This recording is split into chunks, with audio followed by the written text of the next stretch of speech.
అందరికీ నమస్తే అండి. నేను doctor Mounika, consultant fertility expert, 49 hospital, LB Nagar, Hyderabad. ఇవాళ నేను ఎర్లియర్గా చేసిన వీడియోస్లో కింద కమెంట్స్ సెక్షన్లో కొంతమంది క్వశ్చన్స్ అడిగారండి. సో వాటిల్లో కొన్ని క్వశ్చన్స్ నేను ఇవాళ ఆన్సర్ చేద్దాం అనుకుంటున్నాను ఈ సెషన్లో. దాంట్లో మొదటిగా ఒకరు సూర్య అనే వ్యక్తి ఏం క్వశ్చన్ అడిగారంటే, సరోగేసీ ప్రొసీజర్ ఎవరన్నా చేయించుకోవాలనుకుంటే ఏమైనా పర్మిషన్స్ తీసుకోవాలా? నో, డెఫినెట్లీ అండి. ఏఆర్టీ బిల్ అన్నది పార్లమెంట్ వాళ్ళు పబ్లిష్ చేశారు.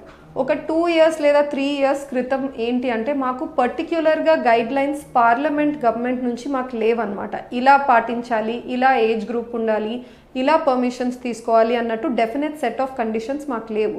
సో ఓవరాల్ అక్రాస్ ఇండియా ఎవరైతే ఫర్టిలిటీ సెంటర్స్ మేము ఉన్నామో మేమందరము మా medical council of India board పరంగా మాకు లిస్టెడ్ రికమెండేషన్స్ని ఫాలో అయ్యేవాళ్ళం. కానీ ఇప్పుడు వెరీ డెఫినెట్ రికమెండేషన్స్ పార్లమెంట్ ఒక ఏఆర్టీ బిల్ ఫామ్లో లేడౌన్ చేసింది. దాంట్లో సరోగేసీ బిల్ అనేది కూడా ఉంది. సో ఈ సరోగేసీ ఎవరెవరు చేసుకోవచ్చు? ఫస్ట్ ఆఫ్ ఆల్, పుట్టుకతోనే గర్భసంచి లేదు, లేదా ఎర్లియర్ డెలివరీ టైంలో బ్లీడింగ్ చాలా అయ్యి కంట్రోల్ చేయలేకపోవడం వల్ల యూట్రస్ని తీసేయాల్సి వచ్చింది అండ్ నెక్స్ట్ ప్రెగ్నెన్సీ ఇప్పుడు కుదరట్లేదు వితౌట్ యూట్రస్. థర్డ్ వచ్చేసి గర్భసంచి టీబీ ఇన్ఫెక్షన్ లాంటి వాటి వల్ల పూర్తిగా పొర అన్నది దెబ్బతినింది, మనం మెడికేషన్స్ ఇచ్చినప్పటికీ పీరియడ్స్ అన్నవి తెప్పించలేకపోతున్నాము. లేదా తనకు మెడికల్ కండిషన్స్, హార్ట్ ప్రాబ్లం లేదా లంగ్ పెథాలజీ వల్ల ప్రెగ్నెన్సీ లాంటి కండిషన్ వెళ్తే ఆ లేడీ ప్రాణాలకే అపాయం ఉండొచ్చు. ఇటువంటి కండిషన్స్లో సరోగేసీ లాంటి ఆప్షన్ వాళ్ళకు అప్లికబుల్ ఉంటుంది. పర్మిషన్స్ ఫామ్లో 2 types ఆఫ్ పర్మిషన్స్ చాలా ఇంపార్టెంట్. ఫస్ట్ పర్మిషన్ ఏంటి అంటే, మీ మెడికల్ కౌన్సిలర్ లేదా మీ కన్సల్టెంట్ డాక్టర్ నుంచి ఒక డెఫినెటివ్ లెటర్ ఉండాలి. సో అండ్ సో లేడీకి ఈ కండిషన్ ఉంది, సో అందుకని సరోగేసీ అడ్వైస్ చేస్తున్నాము.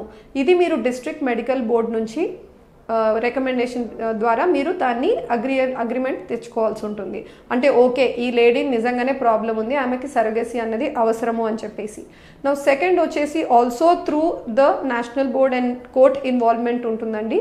అంటే ఏ లేడీ మీకు సరోగేట్గా యాక్ట్ చేయబోతుంది, ఆమె ఏజ్ ఏంటి, పిల్లలు ఉన్నారా లేదా, పెళ్ళయిందా, సో ఇవన్నీ కూడా క్లారిఫై చేసుకొని ఆ పర్మిషన్స్ కూడా మీరు తీసుకోవాల్సి వస్తుంది. అప్పుడే సరోగేసీ లాంటి ప్రొసీజర్కి వెళ్ళగలరు. ఇంతకు ముందులాగా కమర్షియల్ సరోగేసీ ఇప్పుడు ఒప్పుకోవట్లేదు.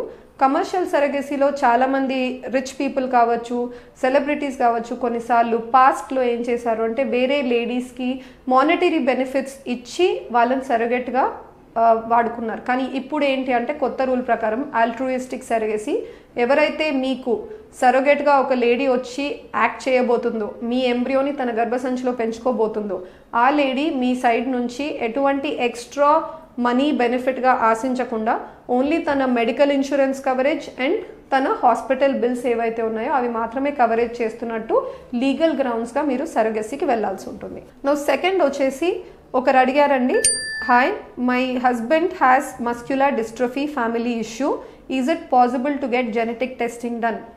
నో, మస్క్యులర్ డిస్ట్రోఫీ అన్నది ఒక జెనెటిక్ కండిషన్. జన్యుపరంగా లోపం ఫ్యామిలీలో రన్ అవ్వచ్చు. ఇది ఎన్నో రకాలుగా ప్రెజెంట్ అవ్వచ్చు అండి. Autosomal dominant, autosomal recessive, X linked recessive, ఇట్లా రకరకాలుగా ప్రెజెంట్ అవ్వచ్చు.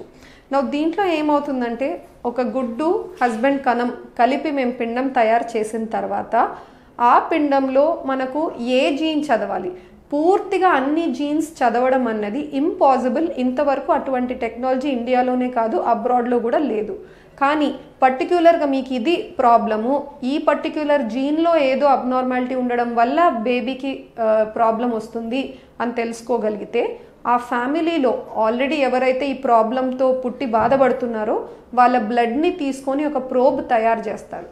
ఆ ప్రోబ్ని తీసుకొని తయారైన పిండం నుంచి కొన్ని సెల్స్ మనం తీసి సపరేట్ చేసి టెస్టింగ్ సెంటర్ పంపించినప్పుడు ఆ సెల్స్లో అన్ని జీన్స్ అయితే వెతకలేమండి, కానీ పర్టిక్యులర్గా ఆ జెనెటిక్ లోకస్ ఆ రీజన్లో వెళ్ళి సేమ్ మనం తయారు చేసిన ప్రోబ్తో మ్యాచ్ అవుతుంటే దాని మీనింగ్ ఈవెన్ ఎంబ్రియోలో కూడా ఆ ప్రాబ్లం ఉన్నట్టు. సో అటువంటి ఎంబ్రియోస్ని మేము డిస్కార్డ్ చేసేస్తాం. లేదు, ప్రాబ్లం ఏం కనిపించట్లేదు, మ్యాచ్ అవ్వట్లేదు మనం తయారు చేసిన ప్రోబ్తో అంటే అటువంటి ఎంబ్రియోని మీరు హ్యాపీగా ముందుకెళ్ళి దాన్ని ట్రాన్స్ఫర్ చేసుకోవడానికి పాసిబుల్ ఉంటుంది. ఈ టెస్టింగ్నే ప్రీ ఇంప్లాంటేషన్ జెనెటిక్ టెస్టింగ్ అని అంటాము. వాటిలో కూడా టైప్స్ ఉంటాయి. A aneuploidy, M monogene disorders and S structural rearrangements. So వీటిలో PGT-SR అండ్ PGT-A మనం అనుకున్న మస్క్యులర్ డిస్ట్రోఫిక్ సూట్ అవ్వకపోవచ్చు. ఎక్కువగా PGT-M దట్ మోనోజీన్ ఎక్కడైతే మనకు లోకస్లో డిజార్డర్స్ కనపడుతున్నాయో అవి మీరు వెతకడానికి కుదురుతుంది. నౌ అనదర్ క్వశ్చన్ వచ్చేసండి, ఒకరు అడిగారు మాకు ఎండోమెట్రియం థిక్నెస్ 6.5 ఉంది, ఇలాంటి ఎండోమెట్రియం థిక్నెస్తో పిల్లలు పుట్టే ఛాన్స్ ఉందా లేదా అని అడుగుతున్నారు. ఒక గర్భసంచిలో పొరని మనం ఎండోమెట్రియం అంటాము. ఈ ఎండోమెట్రియం ఐడియల్గా 7 millimeters అండ్ అబవ్ ఉంటే బాగుంటుంది, ప్రెగ్నెన్సీ రావడానికి మంచి థిక్నెస్ అని మేము భావిస్తాం. దాంట్లో కూడా IVF లాంటి ప్రెగ్నెన్సీస్ వెళ్ళిన వాళ్ళు 2 types ఆఫ్ ట్రాన్స్ఫర్స్ ఉంటాయి. ఒకటి ఫ్రెష్ ట్రాన్స్ఫర్, పిండం తయారైన వెంటనే దాన్ని ట్రాన్స్ఫర్ చేసుకోవడం అదే నెలలో. ఫ్రోజన్ ట్రాన్స్ఫర్, పిండంని ఫ్రీజ్ చేసుకొని డిఫరెంట్ మంత్ 2 months లేటర్ లేదా 3 months లేటర్ లైనింగ్ బాగుందన్నప్పుడు ట్రాన్స్ఫర్కి వెళ్ళడం. ఫ్రెష్ ట్రాన్స్ఫర్స్లో మేము ఎక్కువగా ప్రిఫర్ చేసేది 8 millimeters అండ్ అబవ్ ఉంటే బాగుంటుంది అని అనుకుంటాము. కానీ ఫ్రోజన్ ట్రాన్స్ఫర్స్ లాంటివి 7 millimeters అండ్ అబవ్ అని అంటాం. కానీ ఇటువంటి నంబర్స్ మేము ఎలా వచ్చాము, how did we come to this conclusion? ఎన్నో స్టడీస్ ఎన్నో కేసెస్ని చూసినప్పుడు ఎక్కువగా సక్సెస్ రేట్స్ మేము ఇటువంటి లైనింగ్లో చూసాం కాబట్టి మేము ఇటువంటి క్రైటీరియాని ఫిక్స్ చేసుకున్నాం.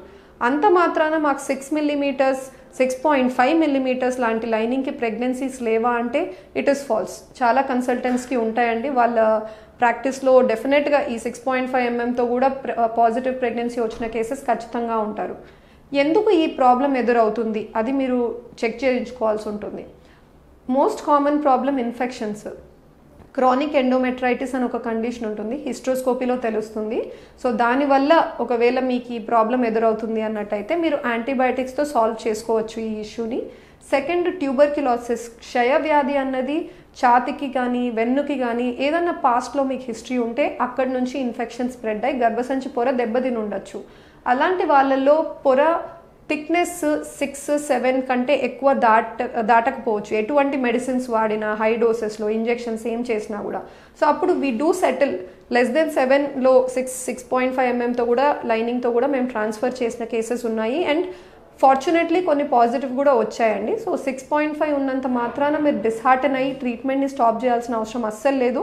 Definitely please do go ahead for the treatment. So ఈ సెషన్లో నేను I'm completing with these few questions అండి. ఇంకా కూడా మీరు పోస్ట్ చేసినట్టయితే నేను ఫర్దర్ సెషన్స్లో డెఫినెట్లీ ఆన్సర్స్తో I will try to come up. Thank you.